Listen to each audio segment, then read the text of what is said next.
No Brasil foram registrados cerca de 66 mil casos de AIDS entre jovens de 13 a 24 anos, no ano de 2009. Isso representa 11% dos casos notificados de AIDS no país. As doenças sexualmente transmissíveis são causadas por vários tipos de agentes. Algumas DSTs são de fácil tratamento e rápida resolução. Outras, contudo, têm um tratamento mais difícil e prolongado. O assunto do programa de hoje é DST.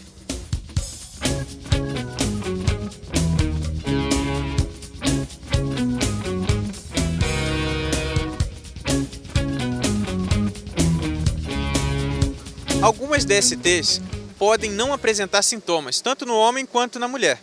Logo, há uma necessidade de sensibilização da população sobre a prevenção através do uso da camisinha. Essas doenças, quando não diagnosticadas e tratadas, podem evoluir para complicações graves e enfermidades, como câncer e até a morte. Será que as pessoas estão informadas sobre DST? Sabem o que são DSTs e como preveni-los? Doença sexualmente transmissível. Se previne com camisinha e outros tipos de, meio de prevenção. DST é doenças sexualmente transmissíveis, não é? DST para mim seria, no caso, qualquer tipo de doença vinculada através de sexo sem proteção. DST são doenças sexualmente transmissíveis através de atos sexuais. As pessoas que não se previnem correm o risco de pegar com um parceiro que de repente tem esse tipo de doença. Segundo o Ministério da Saúde, estudos e pesquisas de excelência nos diferentes campos do conhecimento realizados no Brasil na área de HIV, AIDS e DSTs ajudam na formulação de políticas públicas, transformando os resultados desses estudos em saúde e prevenção para a população. O Brasil é referência internacional no controle e tratamento de DSTs, inclusive a Universidade Federal Fluminense, com o setor de DSTs, no endereço eletrônico que aparece aí embaixo no seu vídeo, www.dst.uf.br. No programa de hoje, nós temos como convidada a professora doutoranda Cristina Portela da Mota, que é especialista em sexualidade pelo Instituto Brasileiro de Medicina de Reabilitação. Agradeço a sua presença, professora. Seja bem-vinda ao nosso programa. E no programa de hoje, a gente vai falar sobre doenças sexualmente transmissíveis, né? Essas doenças são variadas, são muitas, né? E a gente sabe que na mídia existe um apelo muito grande a esse estímulo, né? À sexualidade, à puberdade precoce, que é um assunto muito falado hoje. Então eu queria que a senhora falasse um pouquinho para a gente como que a senhora vê essa apelação ao sexo na mídia e a sua relação entre sexo, sexualidade e DST. Primeiramente, eu queria agradecer ao coordenador, professor Jorge, que, junto com a UniTV, é uma iniciativa desse espaço para a saúde, porque a gente sabe o quanto a mídia hoje é uma grande incentivadora e aliada, um instrumento de grande valia para discussões no campo da saúde. E quando a gente fala de saúde, a gente pensa numa saúde voltada para a prevenção, onde a melhor arma da prevenção é a educação, né? Então, estar num programa onde a gente possa trabalhar com uma visão multidisciplinar, né, com vários olhares para um público variado, isso é muito gratificante. Parabenizar o coordenador e mais a Universidade Federal Fluminense por esse espaço estar acontecendo dentro da amplitude que a UF tem no estado do Rio de Janeiro como uma unidade formadora. Obrigado. E quando a gente começa a falar das DSTs e do como isso está se propagando na mídia, a gente traz uma questão muito importante que é relacionada à sexualidade. E um dos aspectos mais relevantes que a gente tem que destacar, mais importante, é a questão que a sexualidade durante muito tempo na nossa existência, ela foi vinculada de uma forma bastante privada, num espaço bastante controlado, né? E com isso faz com que era um tema bastante mitualizado, né? As pessoas têm uma série de questões, tabus, né? crendices, né? Que são aspectos culturais relevantes quando a gente fala também, não só de sexualidade, mas de saúde, mas que a gente começa a pensar que durante muito tempo esse tema foi renegado a um espaço muito privado, né? E a mídia, ela vem estar ajudando nesse caminhar das discussões no campo da sexualidade, que não envolve só as doenças sexualmente transmissíveis, apesar de hoje ser o foco da nossa discussão, mas ela amplia uma discussão muito mais ampla, muito mais profunda, que é altamente contemporânea, altamente novo falar desse assunto hoje, e a mídia está trazendo uma grande discussão positiva para esse assunto, né, para esse tema. Mas aí essa coisa da apelação, né, do tabu do corpo perfeito, da exposição do corpo, isso não acaba de certa forma estimulando a ter uma sexualidade mais cedo dos adolescentes e isso ser um fator de vulnerabilidade para a doença sexualmente transmissível? Com certeza. Um dos aspectos, qualquer veículo de informação, seja ela a mídia, seja ela a literatura, os livros, os manuais, enfim, qualquer veículo de informação, muitas vezes a forma que você vai passar essa informação, ela tem os dois aspectos, né? Os aspectos positivos e os aspectos negativos. Eu falei uns aspectos positivos da mídia, né? De estar trazendo debates em determinados núcleos familiares, núcleos de educadores, núcleos de profissionais de saúde, para um tema que durante muito tempo a gente falava no espaço privado, mas sempre ficava bastante temeroso para falar desse assunto por conta dos tabus e crendices. E um dos pontos negativos é justamente como está chegando essa informação, né? Como é que está se propagando essa questão da veiculação da sexualidade, onde a matriz da sexualidade é o corpo, né? Como é que a gente pensa esse corpo como essência do ser humano, como uma essência de saúde que merece ter uma atenção maior por conta das questões. Então, isso gera que a mídia cria muitas vezes estereótipos, não só a mídia, como a própria sociedade geral, né? Ela começa a criar estereótipos, colocando o indivíduo dentro de fórmulas que são pré-estabelecidas, que são organizadas e que muitas vezes começa a engessar esse indivíduo de forma em que cria determinados padrões de comportamento, né? E aí se dá em vários aspectos, atingindo a nossa população jovem, né? Que esse culto à beleza, esse culto de atingir os padrões aceitáveis pela sociedade faz com que ela procure cada vez mais esses tipos de condutas, né? Como a gente acontece hoje, não só as questões das doenças sexualmente transmissíveis estão aumentando muito no número de jovens e adolescentes, mas também o próprio uso de anabolizantes, porque são formulações, né, que são estereotipadas com fórmulas de atingir o corpo perfeito de forma rápida e que se não tem nenhum acompanhamento adequado pelos profissionais de saúde competentes, e aí todos os profissionais de saúde estão bastante positivos nesse cuidado a esse tipo de conduta desse público, dessa faixa etária, e aí a gente tem os vários problemas de saúde, como jovens e adolescentes com problemas já que você tem jovens com problemas de esterilização, problemas já de fundo orgânico, como problemas cardiopatas, hipertensão, por conta do uso dessas substâncias, dessas fórmulas, que a gente chama de fórmulas mágicas, conhecidas por eles, né? É importante a gente ressaltar, que a gente já tem falado nos programas anteriores, que nunca se deve tomar medicamentos ou qualquer outro tipo de fórmulas mágicas sem ter um acompanhamento do seu médico.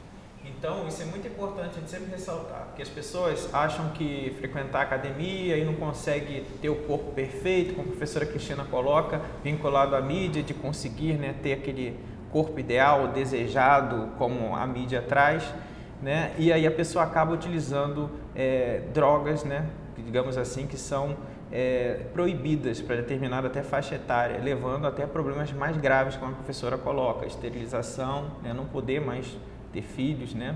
E até mesmo outros problemas, como câncer. Então, é importante a gente discutir isso, professora, em relação a essa coisa dos adolescentes, né? Que a gente começou a falar, e em relação à DST, né? A gente sabe que tem o programa do governo, né? Que combate, né? Faz a prevenção a doenças sexualmente transmissíveis. E também inclui os adolescentes, mas as campanhas vinculadas na mídia, na sua opinião, elas atingem adequadamente a esse público-alvo? Bem, o Brasil tem avançado muito dentro da nova Lei Orgânica 8080, criada em 1990, né, que trabalha a questão de um sistema de saúde integrado, de um sistema de saúde para todos. E aí a gente pensa que o quanto se avançou em termos de programas, e aí um deles é o programa da DST-AIDS, que é dentro dos programas, dos vários programas, dos diversos programas que se tem no Brasil, é um dos mais efetivos, né, dos que mais amostram resultados positivos em relação às situações que atingem a nossa população brasileira de diferentes faixas etárias, de diferentes classes sociais e de diferentes etnias, né? Então, a gente pensa que já se caminhou muito, porém, percebe-se que muitas vezes determinadas campanhas que são lançadas pelo Ministério da Saúde podem ter uma eficácia um pouco diminuída por conta de determinados aspectos que são relevantes. Hoje, quando a gente fala de saúde, a gente não pode pensar na saúde de um indivíduo fragmentado, né, separado, dicotomizado. A gente tem que pensar no indivíduo integralizado, ou seja, esse é um indivíduo que tem uma história, né, que tem uma determinada cultura, que está fazendo parte de um núcleo familiar, de uma estrutura social, e que essa estrutura social vai estar interferindo organicamente nas questões fisiológicas e psíquicas dele. Então, falar de saúde dentro dos vários aspectos, principalmente falar de assuntos tão delicados como as doenças sexualmente transmissíveis, porque está ligado diretamente com a questão da sexualidade, e aí, durante muito tempo também, como eu falei anteriormente, a sexualidade é um tema novo, muito tempo nós passamos a entender que a sexualidade era sinônimo de sexo, né? Então, quando se vê determinadas populações, né, determinadas culturas, ainda tem a ideia que a sexualidade é ainda sinônimo de sexo, onde o sexo é uma parte da sexualidade, ela envolve questões muito mais amplas, né, que envolve aspectos sociais, que envolve aspectos culturais, questões, os papéis do ser masculino e feminino, questões de gênero. Então, tem muita coisa por trás para discutir e muitas vezes os programas não conseguem atender, até porque a função de qualquer política de saúde, ela tem uma intenção nacional, né? Então, nós temos aí 190 milhões de brasileiros. Então, caberia aos profissionais de saúde fazer as adequadas adaptações, né, desses projetos para as áreas específicas do Perfeito. Do país. E aí, os programas em cima da sua equipe multiprofissional, né, cada um dentro da sua atribuição, teria a sua ferramenta para detectar situações dentro do seu campo, trabalhando com a questão dessa individualidade da pessoa, né, do se ser homem e desse ser mulher, né, que é fundamental para discutir, principalmente com assuntos ligados a doenças sexualmente transmissíveis. Acho interessante. A gente agora vai para o nosso próximo bloco do programa, onde temos perguntas das pessoas participantes da rua, né? Para quem não conhece, nosso programa está assistindo agora, a gente tem um momento que a gente vai até a rua e pergunta o que o povo quer saber. Então vamos à primeira pergunta. Como se previne e como faz o tratamento. Então, como o nome já diz, as doenças sexualmente transmissíveis são doenças que são adquiridas, são passadas de pessoa a pessoa através do ato sexual, né, da relação sexual. E existem 3 formas de se ter essa atividade sexual: pelo contato, né, pelo sexo anal, pelo sexo vaginal e pelo oral. Então, é muito fácil o tratamento dessas doenças hoje no Brasil, né? Existem os programas, como falei anteriormente, existem os programas, e o mais efetivo é o programa da DST-AIDS, onde essas doenças têm vários agentes que são chamados micro-organismos. O que são micro-organismos? São seres muito pequenos que a gente não consegue ver nos nossos próprios olhos, né? A gente só consegue ver através de um aparelho que recebe o nome de microscópio. Então, esses seres muito pequenos, eles têm vários tipos. Nós temos os fungos, nós temos as bactérias, nós temos os parasitas, os protozoários, enfim. Vários tipos de doença causada por vários tipos de micro-organismos, né? E dentre as várias doenças que a gente tem, nós temos a candidíase, nós temos a tricomoníase, nós temos a sífilis, o HIV, que são 2 doenças, a sífilis e a AIDS. Elas são doenças sexualmente transmissíveis que não são só adquiridas pelo ato sexual, e sim também de mãe para filho, que é chamado de transmissão vertical, onde a mãe pode passar para o seu filho durante a gravidez, a gestação e o pós-parto. Então, por isso, dentro do conjunto de doenças sexualmente transmissíveis que a gente tem hoje, pelos diversos micro-organismos, essas são as mais perigosas, porque podem também atingir o bebê, né, na fase da gestação. E a prevenção dessas doenças? Bem, a prevenção, dependendo do tipo do agente que causa essas doenças, né, do tipo das doenças que são, nós temos desde tratamentos que são feitos com medicamentos orais, até cremes vaginais e pequenas cauterizações. O que é cauterização? Um procedimento que a gente faz com ácido, com um medicamento apropriado, queimar justamente as doenças que são manifestadas pelas verrugas, né? Porque também as várias doenças, existem várias formas de apresentar no nosso corpo. Existem as formas através das verrugas, existe através das feridas, através de secreções, que tem um cheiro desagradável, que tem coloração diferente do normal, né? Porque o normal na mulher, por exemplo, tem uma secreção bem clara, esse é natural dela, que é chamada de lubrificação, que é importante ter essa lubrificação no canal por conta da atividade sexual, mas quando está fora dessa coloração transparente, que um indício, uma indicação que tem algo ocorrendo fora dos padrões normais, e aí é importante ela procurar profissionais adequados e unidades de saúde adequadas para que ela possa fazer o diagnóstico e ter o cuidado apropriado para isso. Porque são doenças de fácil tratamento. Hoje, as doenças sexualmente transmissíveis, elas são altamente fáceis de tratar, né? Basta você procurar os serviços adequados, os profissionais adequados para fazer todos os exames necessários que vão indicar quais são os micro-organismos que estão ali, para depois utilizar desde medicamento oral até a cauterização, que são as queimaduras nas verrugas, né? E a forma de prevenção mais difundida popularmente é o uso da camisinha. Exatamente, né? Dentro dos vários é a única e exclusiva, né? Então a camisinha, ela principalmente é a única forma de prevenir as doenças sexualmente transmissíveis. Hoje a gente no mercado uma série de qualidades de camisinha, né? Também a gente tem que prestar atenção em uma série de informações, o lacre dessa camisinha, essa camisinha ver a data de validade, né? Para a gente ter a segurança que a gente está levando um produto confiável e que possa realmente promover essa prevenção. É importante a gente falar também em relação ao armazenamento da camisinha. A gente sabe que muitos adolescentes costumam carregar a camisinha na carteira, né, professora? Isso não é o mais adequado devido ao calor, esse látex pode romper e aí a camisinha estourou. Aí vão achar que é por causa da má qualidade da camisinha, mas foi por causa da má conservação.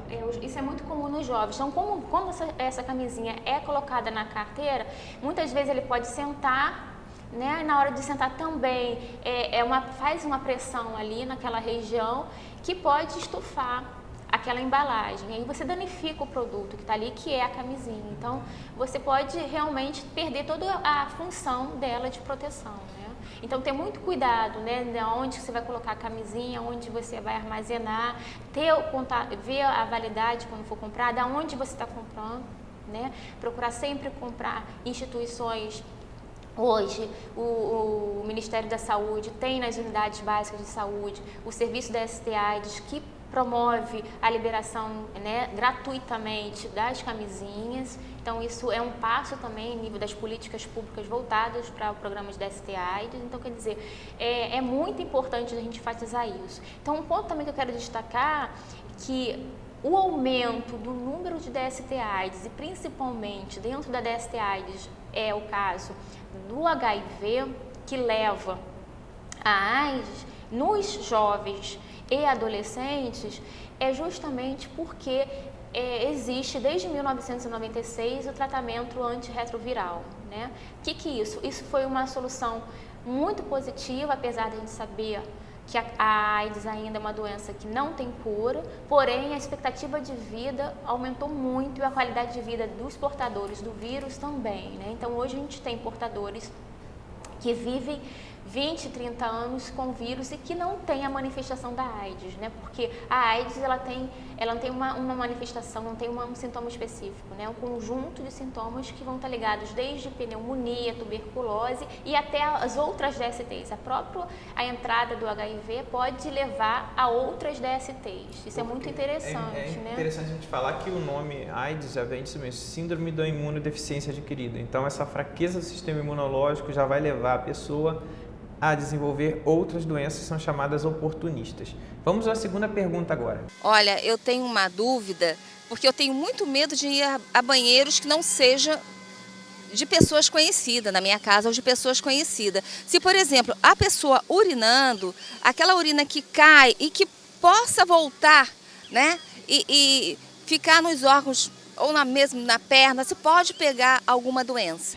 A urina é uma secreção corpórea que é altamente estéril. Então, o que acontece é que ela não leva a DST. Porém, o que a gente tem como uma questão já bastante discutida em estudos, mostrando que um dos principais sintomas da DST é justamente as infecções urinárias, né? A dor ao urinar, por ser regiões muito próximas. Né? Então, a gente tem um meato urinário muito próximo do canal vaginal, né? Que é justamente uma das formas de se ter a relação sexual, que é pelo canal vaginal. Então, quando se não tem um tratamento adequado, não se faz um diagnóstico para detecção dessas doenças, esse homem ou essa mulher, ela pode, como também as DSTs são assintomáticas, ou seja, você muitas vezes não apresenta os sinais e sintomas, que são justamente as verrugas, as feridas, as secreções de coloração diferente, odor desagradável,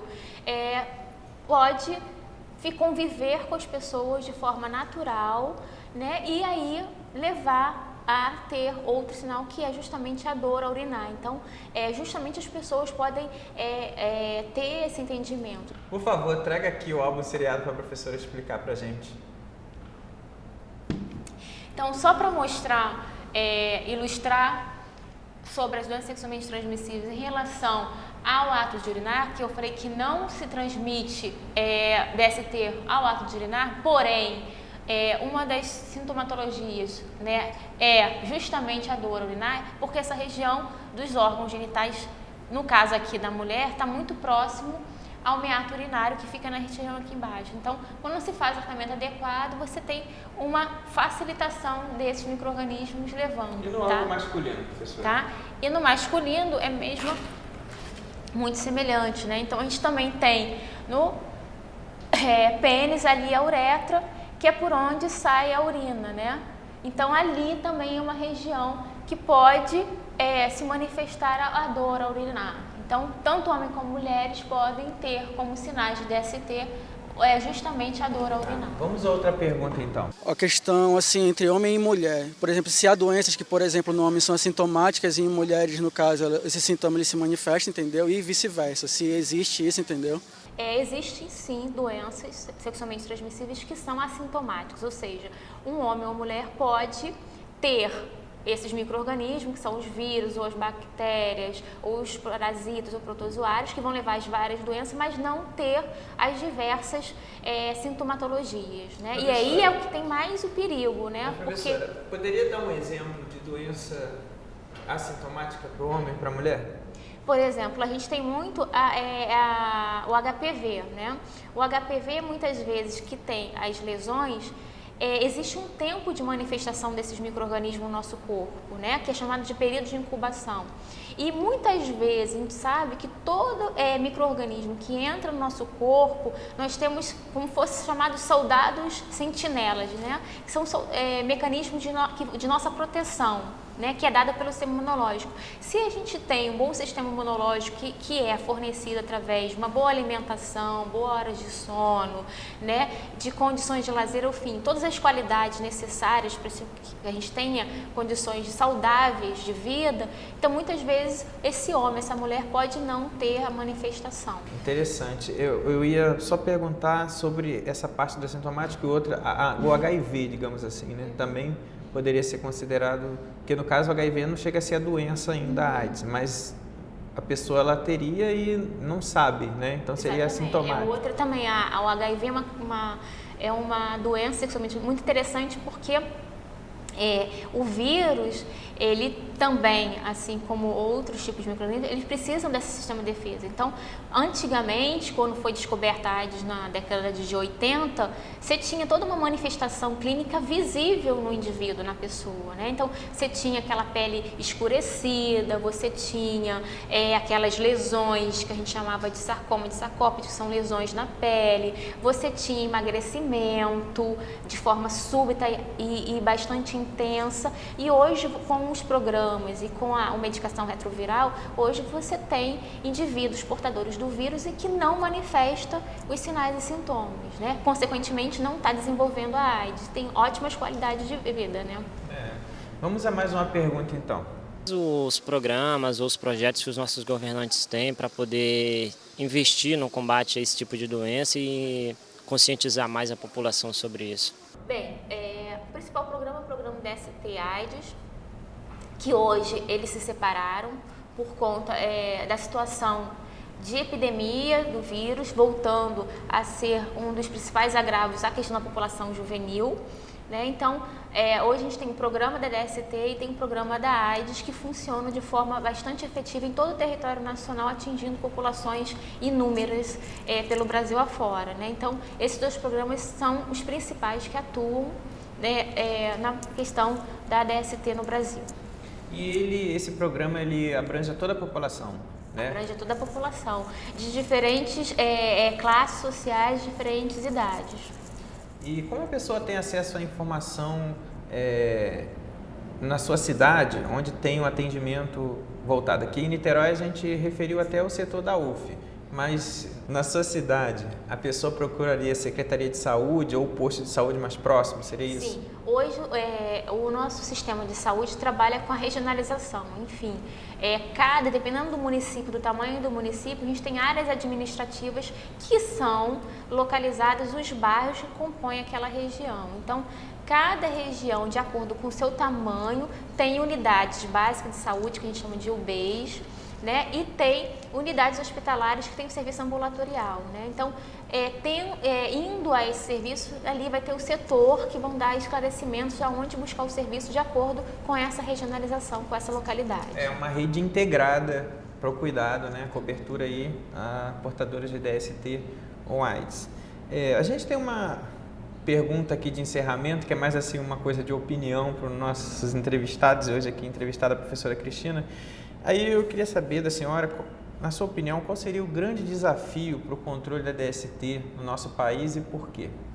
Bem, já trabalhando muito tempo com o DST e trabalhando no campo da sexualidade, um dos grandes desafios é a conscientização da população, né? A atividade sexual, ela é fundamental, ela é muito importante no ser humano, né? Só que essa prática tem que ser exercida com respeito, com segurança, de forma em que a gente trabalhe fundamentalmente com o pensamento da prevenção, né? Então a gente esteve hoje aqui com a professora Cristina Portela, doutoranda em saúde pública, especialista em sexualidade, conversamos sobre doenças sexualmente transmissíveis e AIDS. Nós vemos que o Brasil é referência internacional no tratamento dessas doenças e que a forma mais fácil e barata de prevenção dessas doenças é o uso da camisinha. Sempre procure orientação no posto de saúde ou unidade de atendimento próximo à sua casa. Agradecemos a audiência e até o próximo Espaço Aberto para a Saúde.